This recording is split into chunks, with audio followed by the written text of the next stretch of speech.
Hello and welcome back to another update where I cover the latest developments throughout the front line in the Russo-Ukrainian war.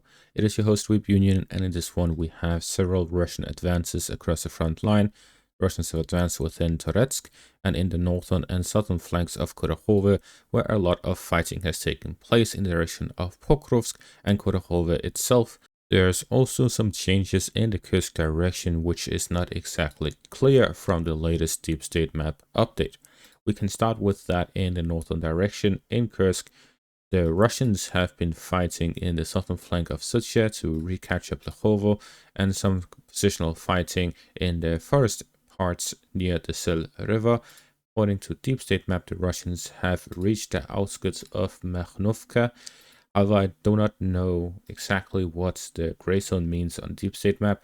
Sometimes it is areas which the Russians control, other times it's generally just a gray zone. But usually, I believe the Deep State map usually puts the gray zone to the furthest point at which Russian soldiers have been spotted, and therefore the first patch here likely means that the Russians have flanked Sucha from the south. This could be DRGs or it could be an assault group. It's not clear. However, on my map and Suryak map's map, the Russians have breached the river line a long time ago and are already fighting in the southern flank of Makhnovka and the northern flank of Kurilovka. It's simply a smaller but further advance by the Russians, which was reported by Deep State map, which indicates that the Russians have moved further past this point, either to flank Kurilovka from the north combined with an assault from the south, or to move into the flank of Sucha, potentially do some guerrilla fighting along the supply lines of the Ukrainians into the Kursk region, where there is the main road that goes through the border crossing to resupply the Ukrainian forces in the Kursk region. But there's also secondary roads which goes through the southeastern parts of Sucha, which the Russians could move towards through this penetration into the Ukrainian lines. Moving on to the next point, which is all the way down south towards Toretsk, the Russians have now captured fully the industrial zone in the central parts of the city. As I've always said, there are three important areas in Toretsk. There's the northern industrial zone, there's a central apartment complex area, and then there's the industrial area in the southern parts. All three are now under Russian control. The apartment complex area in the southern district, the apartment complex area in the eastern direction as well, are also under Russian control. The Russians now have a steadfast control over the majority of Toretsk, which is now under their control, and the only remaining parts under Ukrainian control, which is of significance, is the southern waste heap to the south of Toretsk and the industrial zone to the north of Toretsk in Krinske. Both of these areas are isolated from each other, and there's no defensive position for the Ukrainians in the central parts of the city. The Russians can now move towards the western outskirts of Toretsk, to which they can fight over the fortified positions. However, it is likely they'll focus on the western flank through Leonidivka and Sherbinivka to flank these fortified positions, and therefore it is likely that the main force of the Russians will be pushing through the southern direction rather than the central or northern directions to focus through the weak point of the Ukrainians, flank the fortified positions, and move up towards Konstantinivka. In the Pokrovsk direction, the Russians have captured the remaining parts of Toretsk as they prepare for further offensive operations towards Pokrovsk and the western flank of the city.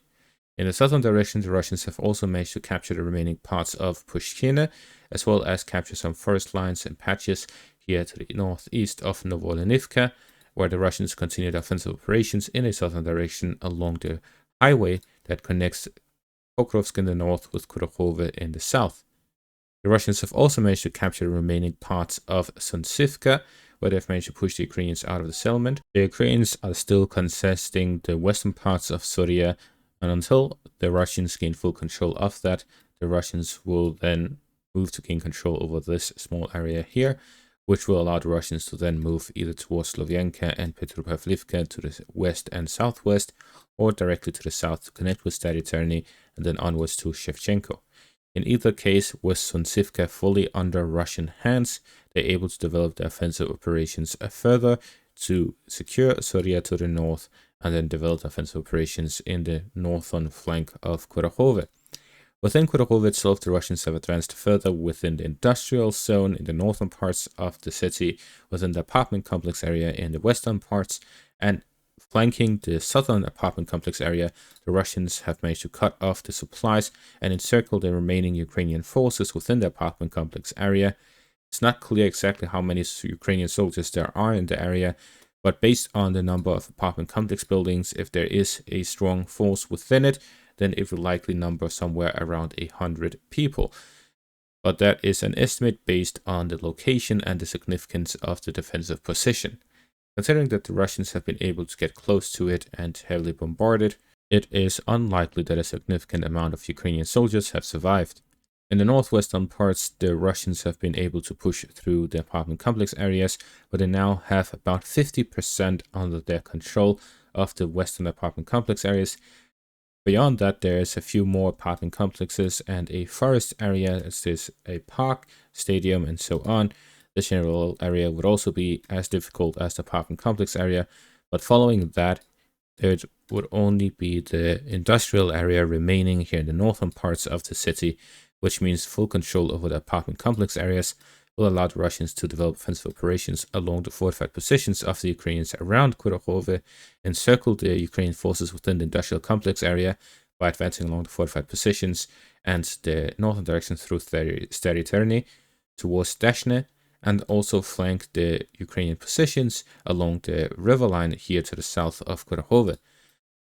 Along the river line, the Russians have managed to capture Vesely High and the surrounding fortified positions as they managed to enter the settlement, as is shown with the geolocated footage here.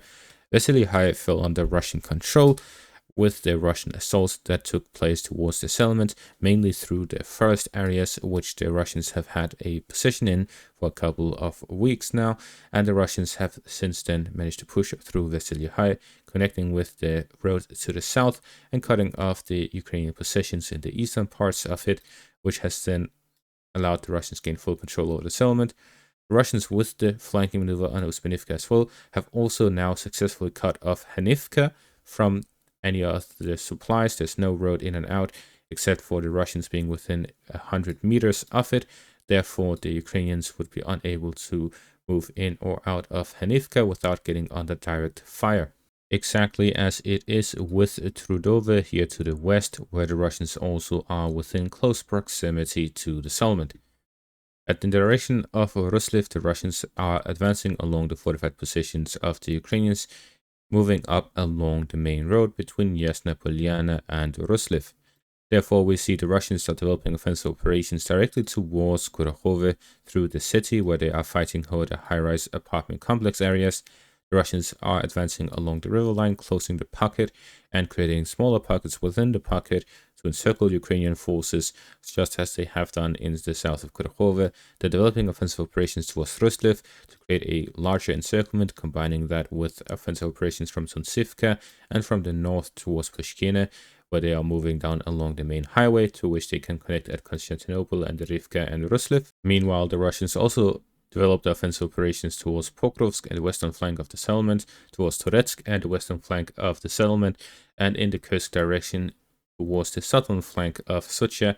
Following the capture of Plakhovo, they have gotten a lot more freedom of movement in the forest areas around it, and this has allowed the Russians to cross the river line and develop offensive operations towards the southern flank of Sucha, where the main operations of the Russians are targeted towards hitting the supply lines of the Ukrainian forces, cutting them off from supplies, weakens their ability to conduct offensive operations and defensive operations, which increases the amount of casualties the Russians can impact on the Ukrainians and decrease their own casualties in this fighting as the fighting of attrition continues. And that is going to be all for this update. Thank you for watching. Make sure to leave a like, subscribe, check out my Patreon and YouTube membership for additional content. Thank you all for watching and have a great day.